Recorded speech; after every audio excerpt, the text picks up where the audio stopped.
Hello everyone, इस video में हम स्टार्ट करेंगे क्लास 10 के चैप्टर 2 पॉलिनोमियल्स का एक extra question. If alpha beta are the zeros of the polynomial 2x square plus 5x plus k satisfying the relation alpha square plus beta square plus alpha beta equal to 21/4, find the value of k। बच्चे इस question में कह रहा है एक quadratic polynomial है, दो zeros है इसके अल्फा और बीटा, और साथ में हमें एक कंडीशन गिवन है alpha square plus beta square plus alpha beta equal to 21/4। हमें वैल्यू फाइंड करनी है के की। तो ये क्वेश्चन बहुत ही इजी है। हमने करना क्या है, इस पॉलिनोमियल से क्वेश्चन स्टार्ट करना है। इस पॉलिनोमियल से हम दो वैल्यूज फाइंड करेंगे, सम ऑफ जीरोस और प्रोडक्ट ऑफ जीरोस की, देन क्वेश्चन आगे सॉल्व होगा। तो सबसे पहले इस पॉलिनोमियल को नोट कर लेते हैं। 2x square plus 5x plus k। तो बच्चे दो फॉर्मूलेज आपने पढ़े हुए हैं, sum of zeros means alpha plus beta equal to minus B by A, और product of zeros means alpha beta equal to C by A, right. b की value कितनी होगी, x का कोफिशिएंट यानी 5, तो ये आ जाएगा -5 अपॉन a की वैल्यू है 2, ये आ गया सम ऑफ जीरोस की वैल्यू। c की वैल्यू है k, a है 2, तो यहां से अल्फा प्लस बीटा और अल्फा बीटा की वैल्यूज हमने फाइंड कर ली। अब इसके बाद का क्वेश्चन कैसे होगा बहुत ध्यान से देखना। जो हमें ऊपर कंडीशन गिवन है ना, इसको पहले नोट करते हैं, फिर देखते हैं इसमें कौन सा स्टेप आगे यूज करना है हमने। Alpha square plus beta square plus alpha beta equal to 21/4, ठीक है। अब इस स्टेप में बहुत ध्यान से देखना मैं क्या करने वाला हूं। अल्फा स्क्वायर का तो अल्फा स्क्वायर रहेगा, बीटा स्क्वायर का भी बीटा स्क्वायर रहेगा। अब इस अल्फा बीटा की जगह पे ना मैं छोटा सा चेंज करने वाला हूं, छोटा सा change, 2 alpha beta minus alpha beta equal to 21/4।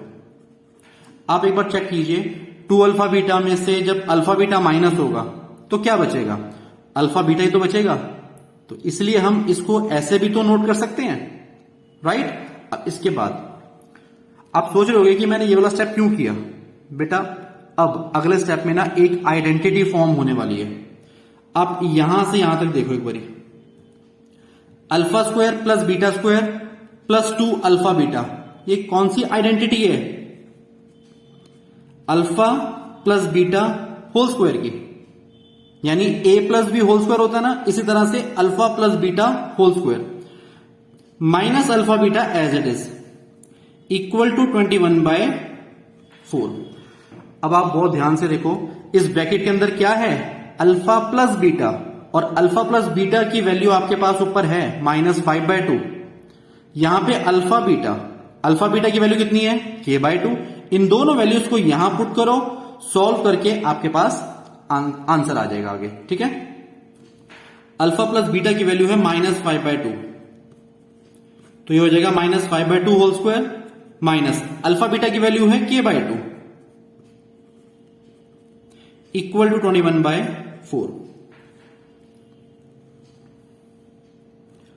-5/2 whole square कितना हो जाएगा,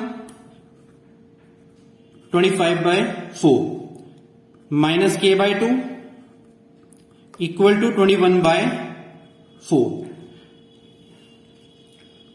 25/4 प्लस 21/4 यहां पर आगे आ जाएगा -21/4 equal to minus k/2 right hand side में आएगा प्लस k/2, यहां पे एलसीएम लेंगे, एलसीएम में 4 आएगा, तो 25 minus 21 equal to k/2। 25 minus 21 कितना होता है, 4 upon 4 equal to k/2। 4 to 4 cancel, यहां पे 1 बचा ना, तो 2 क्रॉस मल्टीप्लाई होकर वहां जाएगा, तो k इक्वल टू कितना आ जाएगा, 2। ये बचे इस क्वेश्चन का आंसर। एक बार दोबारा समझते हैं इस क्वेश्चन में हमने क्या किया। हमें एक क्वाड्रेटिक पॉलिनोमियल गिवन है क्वेश्चन में, राइट। सबसे पहले हमने दो फॉर्मुलेज यूज किए, जो आपने बहुत अच्छे से पढ़ रखे हैं, sum of zeros equal to minus B by A, product of zeros equal to C by A. इन दो फॉर्मुलेस का यूज करके इन दोनों की वैल्यूज फाइंड कर ली। अब बात आती है जो हमें कंडीशन गिवन है, इसका हमने यूज कैसे किया। Alpha square plus beta square plus alpha beta equal to 21/4। मैंने क्या किया, इस अल्फा बीटा की जगह पे ना छोटा सा एक चेंज लेकर आया, मैंने चेंज किया। क्या चेंज किया, 2 alpha beta minus alpha beta. अगर मैं देखूंगा इन दोनों को माइनस करूंगा तो वापस मुझे अल्फा बीटा ही तो मिल रहा है, तो इसलिए मैंने इसकी जगह पे ये लिख दिया, राइट। अब इसके बाद मैंने ये स्टार्टिंग के 3 टर्म्स चेक किए, ये आइडेंटिटी फॉर्म कर रहे थे alpha plus beta whole square की। Alpha beta as it is, alpha plus beta और अल्फा बीटा की ये देखो वैल्यूज ऊपर आई हुई हैं, इन दोनों वैल्यूज को मैंने यहां पुट किया, इसके बाद सिंप्लीफाई किया और के की वैल्यू आ गई 2। आप एक बार इसकी रिटन प्रैक्टिस करो, बहुत अच्छे से क्लियर होगा आपको ये, ओके।